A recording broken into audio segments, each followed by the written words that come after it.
Bonsoir, 20h30 sur France Culture, l'heure de retrouver le feuilleton.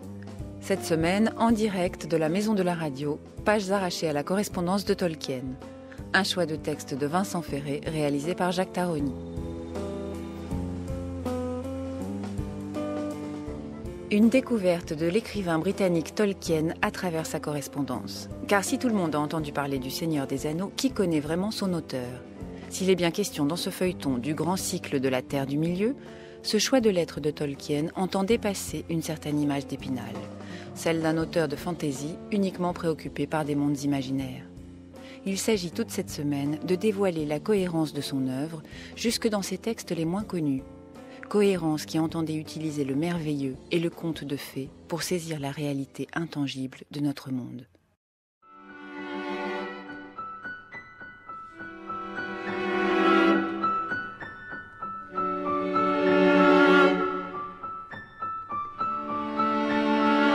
Page arrachée à la correspondance des lettres de Tolkien. En direct du studio 110. Texte choisi et présenté par Vincent Ferré. Lu par Jérôme Kircher.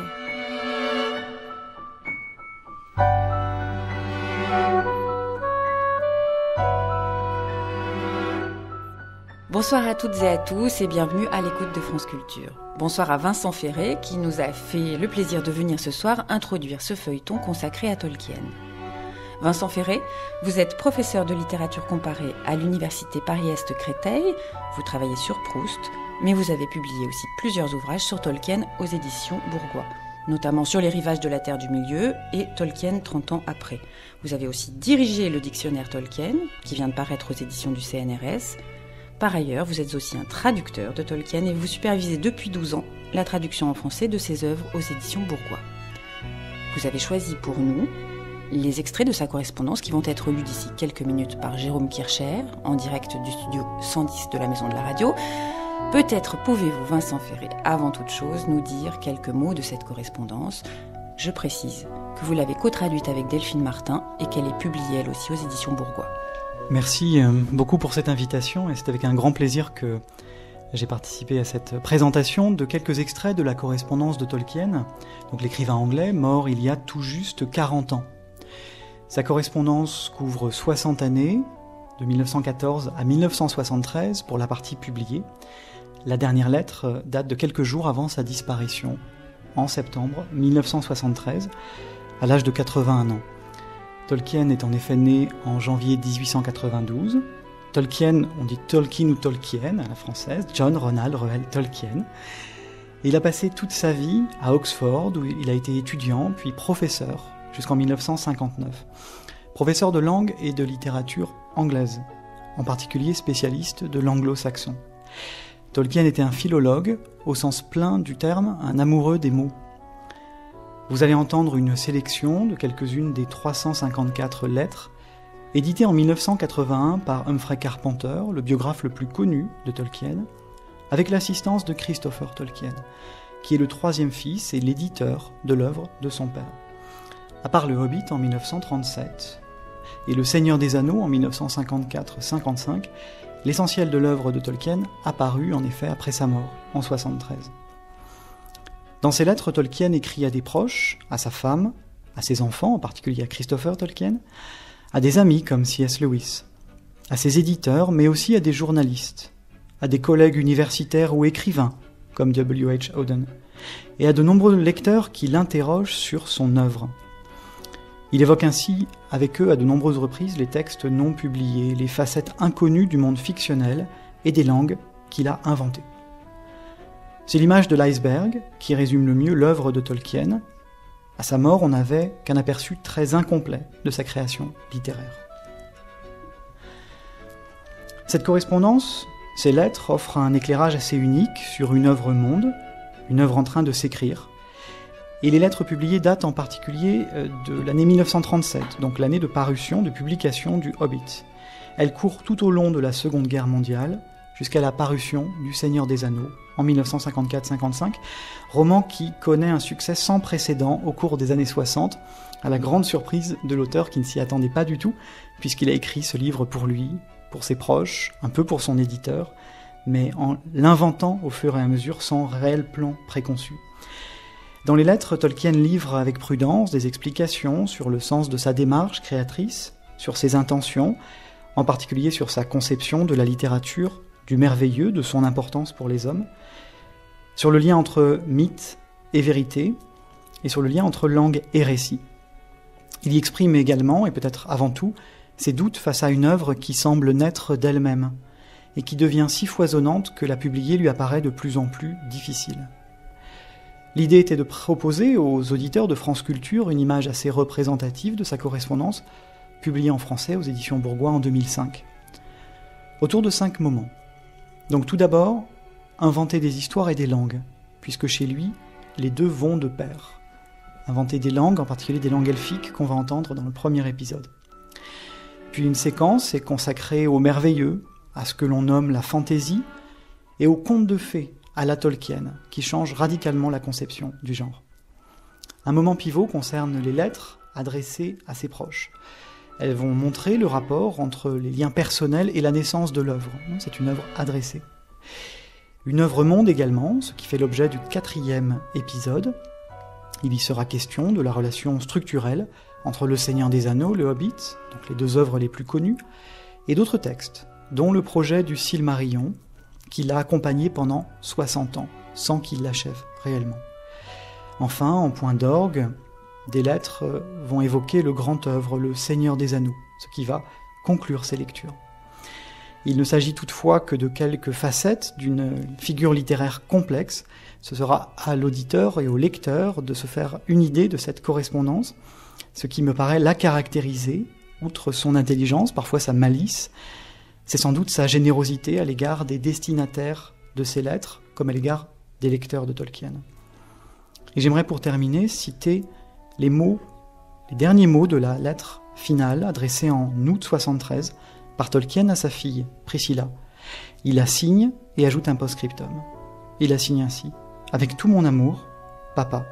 Et il ajoute: « Ici le temps est lourd, moite et pluvieux à présent, mais les prévisions sont plus favorables. » Aujourd'hui, inventer des histoires et des langues. Ash Nazg Durbatuluk, Ash Nazg Gimbatul, Ash Nazg Trakatuluk, Ag Burzum Ishi Krimpatul. La vallée où les arbres sous une lumière dorée chantent harmonieusement, une terre de musique et de rêve. Il y a des arbres jaunes, c'est une terre d'arbres jaunes. Tandis que ces pensées lui passaient par la tête, les elfes très gais commencèrent à chanter une chanson près de la porte d'eau.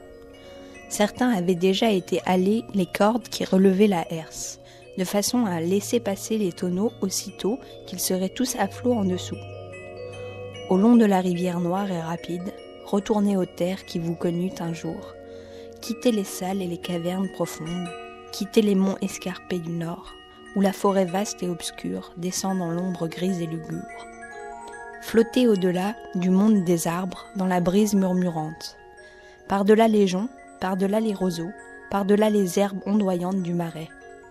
Au travers de la brume qui s'élève blanche du lac et de l'étang la nuit, suivez les étoiles qui montent dans les cieux froids et escarpés.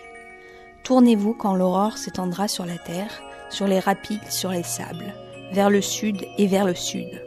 Cherchez le soleil et le jour, de nouveau vers les pâturages, de nouveau vers les prairies, où se nourrirent les vaches et les bœufs, de nouveau vers les jardins, sur les collines, où les baies se gonflent et s'emplissent, sous le soleil, sous le jour, vers le sud et vers le sud, au long de la rivière noire et rapide.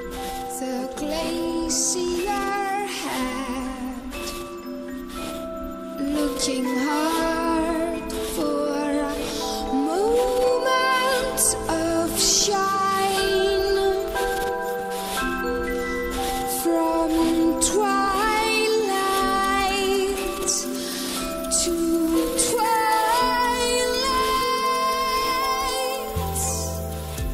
C'est au cœur de la Première Guerre mondiale que sont nées les premières légendes des contes perdus, en 1916. Officier dans les transmissions, John Ronald Reuel Tolkien contracte une fièvre dans les tranchées, au cours de la bataille de la Somme. Rapatrié en Angleterre pour la soigner, très marqué par la mort de ses compagnons d'armes et d'amis avec qui il avait fait le serment de devenir écrivain, Tolkien commence à écrire ce qui deviendra le Silmarillion. Toutefois, cette œuvre mythologique a des racines plus anciennes, dans les poèmes composés par le jeune Tolkien et dans le lien essentiel entre ces légendes et les langues qu'il invente depuis son enfance. Il n'a en effet jamais cessé de cultiver ce vice secret, comme il l'appelle, pour les langues inventées, en marge de son travail d'enseignant et de philologue à l'université d'Oxford. Lettre à Milton Waldman, 1951. Aussi loin que je me souvienne, j'ai toujours porté cela en gestation. Beaucoup d'enfants inventent, ou commencent à inventer, des langues imaginaires. Cela a été mon cas dès que j'ai su écrire. Sauf que je n'ai jamais cessé. Quoique bien entendu, en tant que philologue de métier, particulièrement intéressé par l'esthétique linguistique, mes goûts aient évolué, mes connaissances théoriques se soient améliorées, de même, probablement, que mon savoir-faire. Il y a maintenant à l'arrière-plan de mes histoires un réseau de langues dont seule la structure est ébauchée pour la plupart d'entre elles. Mais à ces créatures que j'appelle en anglais, de façon trompeuse, des elfes, sont associées deux langues, apparentées, qui sont plus achevées, dont l'histoire est écrite, et dont les formes, qui représentent deux aspects différents de mon propre goût linguistique, sont déduites scientifiquement d'une origine commune. De ces langues dérivent pratiquement tous les noms qui apparaissent dans mes légendes. Cela donne à la nomenclature, c'est-à-dire à l'ensemble des noms propres, un caractère particulier, une cohésion, une cohérence linguistique et l'illusion d'une historicité, ce qui manque cruellement dans leurs équivalents. Tout le monde ne percevra pas l'importance que cela a, comme moi je le sens, vu que je suis affligé d'une sensibilité aiguë sur ce point. L'importance accordée à l'invention des noms dans son œuvre va de pair avec sa connaissance intime de nombreuses langues. Depuis le latin, appris enfant avec sa mère, puis le grec, et des langues germaniques et nordiques découvertes en autodidacte, mais aussi l'espagnol avec le père Francis Morgan, devenu son tuteur à la mort de sa mère en 1904. Tolkien comparait parfois son goût des langues, son amour des mots à l'amour des notes chez un musicien. En témoigne ici le rappel d'un souvenir d'enfance lié aux Gallois. Lettre à Auden, 1955. Je suis allé à la King Edward School, à Birmingham, et j'ai consacré l'essentiel de mon temps à apprendre le latin et le grec. Mais j'ai également appris l'anglais, pas la littérature anglaise, à l'exception de Shakespeare, que je détestais cordialement. Le principal contact avec la poésie consistait à devoir tenter de la traduire en latin. Ce n'est pas une mauvaise initiation, même si c'est un peu superficiel. J'entends par « appris l'anglais » des notions de la langue et de son histoire. J'ai appris l'anglo-saxon à l'école, ainsi que le gothique, mais ça c'était accidentel et sans aucun lien avec le programme, même si cela a été décisif. J'ai découvert à cette occasion non seulement la philologie historique moderne, qui faisait appel au côté historique et scientifique, mais aussi, pour la première fois, l'étude d'une langue par pur amour. Je veux dire, pour l'amour du plaisir esthétique intense tiré d'une langue prise pour elle-même, non seulement sans souci de son utilité, mais même sans qu'elle soit le médium d'une littérature. Il y a deux fils, ou trois. Un autre fil est la fascination que j'éprouvais depuis l'enfance pour les noms gallois, même seulement aperçus sur les wagons de charbon. Et bien que l'on ne m'ait donné que des livres incompréhensibles pour un enfant lorsque je demandais à en savoir plus. Je n'ai appris le gallois que lorsque je suis devenu étudiant, et j'y ai trouvé une satisfaction linguistico-esthétique permanente. L'espagnol est encore un autre fil. Mon tuteur était à moitié espagnol, et dans ma prime jeunesse, je chipais régulièrement ses livres pour tenter d'apprendre la langue romane, la seule langue romane à me procurer ce plaisir particulier dont je parle. Ce n'est pas tout à fait la même chose que la simple perception de la beauté. Je perçois la beauté de l'italien, par exemple, ou même sur ce point de l'anglais moderne, qui est très éloigné de mes goûts personnels. mais ce plaisir-là est plutôt comme de l'appétit pour une nourriture indispensable. Plus importante peut-être, après le gothique, a été la découverte d'une grammaire finnoise. Ce fut comme de découvrir toute une cave remplie de bouteilles d'un vin extraordinaire, d'une sorte et d'un goût jamais connus jusqu'alors. J'en ai été totalement grisé, et j'ai abandonné ma tentative d'invention d'une langue germanique inédite, et ma langue à moi, ou bouquet de langues inventées, a pris fortement la marque du finnois, dans sa structure phonétique et sa syntaxe. Tout cela est bien loin désormais, bien sûr. Les goûts linguistiques changent, comme tout le reste, au fil du temps, ou oscillent entre des pôles. Le latin et le celte, dans son versant britannique, ont le dessus en ce moment, suivi de près de l'anglo-saxon, magnifique dans sa coordination et sa syntaxe, quoique simple. Et puis, un peu plus loin, le vieux norrois, en compagnie du finnois, proche mais différent. Du britannique roman, ne pourrait-on dire, avec un fort apport, mais plus récemment, venu de la Scandinavie et de la Baltique. Tout cela pour le seul arrière-plan des histoires, même si les langues et les noms ne peuvent être, selon moi, séparés des histoires. C'était, pour ainsi dire, une tentative pour fournir un arrière-plan ou un monde dans lequel l'expression de mes goûts linguistiques pourrait avoir une fonction. Les histoires sont venues tardivement, en comparaison. C'est vers 7 ans que j'ai essayé pour la première fois d'écrire une histoire.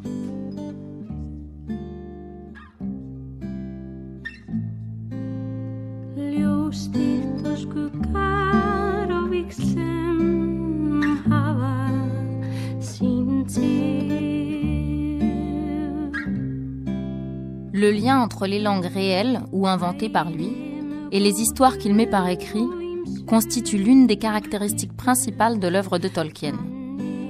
Les lecteurs du Seigneur des Anneaux le découvrent avec étonnement au fil d'un récit qui contient des phrases en sindarin et kenya, les deux langues elfiques les plus célèbres. Mais ce roman comporte aussi des exemples de parler nain et entik, sans oublier l'inscription sur l'anneau. Ashnazg Durbatuluk, Ashnazg Gimbatul, Ashnazg Trakatuluk, Akborzum Ishi Krimpatul. Un anneau pour les gouverner tous, un anneau pour les trouver, un anneau pour les amener tous et dans les ténèbres les lier. Certains lecteurs ont voulu en savoir plus sur ces phrases qui ne sont pas toujours traduites dans le roman. À plusieurs reprises, Tolkien fait preuve de pédagogie pour expliquer le fonctionnement de ces langues. Dans la lettre suivante, datée de 1961, Tolkien explique ainsi le sens de 2 phrases prononcées par Sylvebarb Lent dans Le Seigneur des Anneaux. Lorelin Dorean Lindelorandor, Malinor Nelion Ornemalin et Toreli Lomea Tumbale Torea Lomeanor.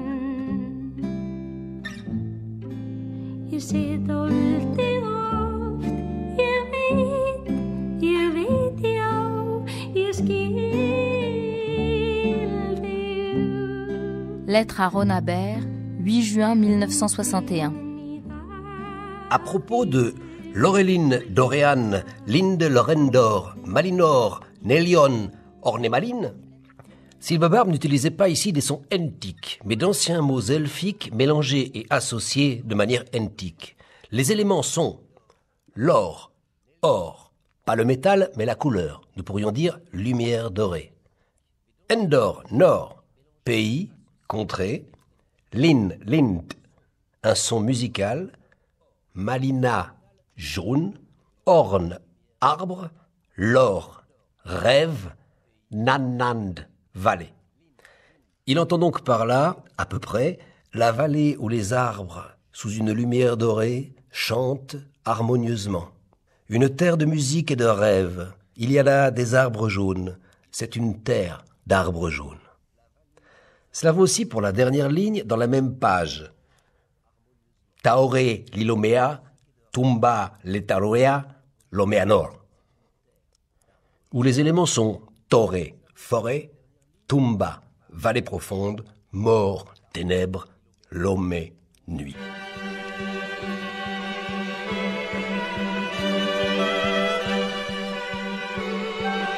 Dans le salut adressé par Glorfindel à Aragorn, Ai, Navedui Dunadan, Magovanen. Mae Govanen signifie heureuse rencontre. Le salut adressé à Celeborn et Galadriel par Sylvebarbe. A. Vanimar, Vanimarion, Nostari signifie oh, belle personne, parent de beaux enfants.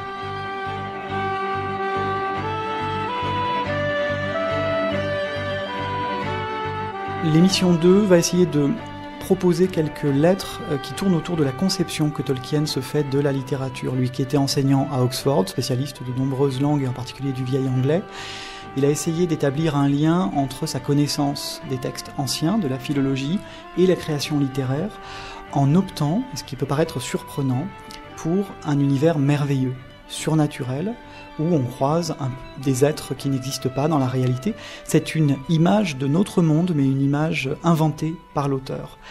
Donc, on va trouver des lettres autour du merveilleux, de la fantaisie, du conte de fées pour adultes.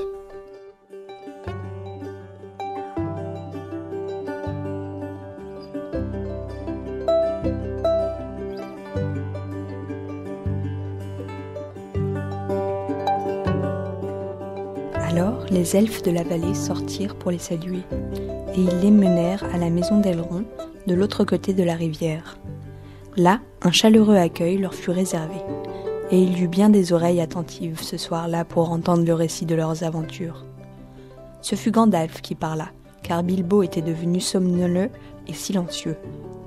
Il connaissait la plus grande partie de l'histoire, puisqu'il y avait participé, et qu'il en avait lui-même fourni de nombreux détails en cours de route, ou chez Bohern, mais de temps à autre, il ouvrait un œil et écoutait quand venait un épisode qu'il ne connaissait pas encore. C'est ainsi qu'il apprit où il avait été, Gandalf, car il entendit les paroles que le magicien adressait à Elrond. Il apparut que Gandalf s'était rendu à un grand conseil de magiciens blancs, maîtres en savoir et en bonne magie, et qu'ils avaient enfin chassé le nécromancien de son sombre repère au sud de Mirkwood. Avant peu, maintenant, disait Gandalf, la forêt va devenir passablement plus salubre. Le Nord sera libéré de cette horreur pour de longues années, je l'espère. Je voudrais bien cependant qu'il fût banni de ce monde. Ce serait une bonne chose, assurément, répondit Elrond, mais je crains que cela ne se produise pas, en notre siècle, ni même bien plus tard. Le récit de leur voyage terminé, on raconta d'autres histoires, et encore d'autres, des histoires d'un temps lointain, des histoires de choses nouvelles, et des histoires hors du temps, jusqu'au moment où la tête de Bilbo était tombée sur sa poitrine, il se mit à ronfler confortablement dans un coin.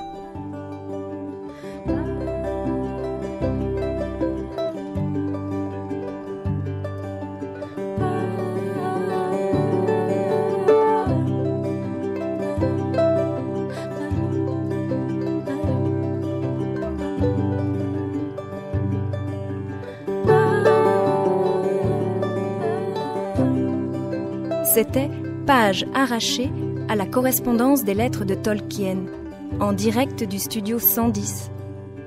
Texte choisi et présenté par Vincent Ferré. Lu par Jérôme Kircher et Odile Grosset-Grange. Et les voix de Samuel, Paul et Anna. Conseillère littéraire, Emmanuelle Chevrière. Équipe de réalisation, Claire Levasseur, Pierre-Henry, Lise-Marie Barré et Jacques Taroni. La correspondance de Tolkien est parue aux éditions Bourgois dans une traduction de Delphine Martin et Vincent Ferré.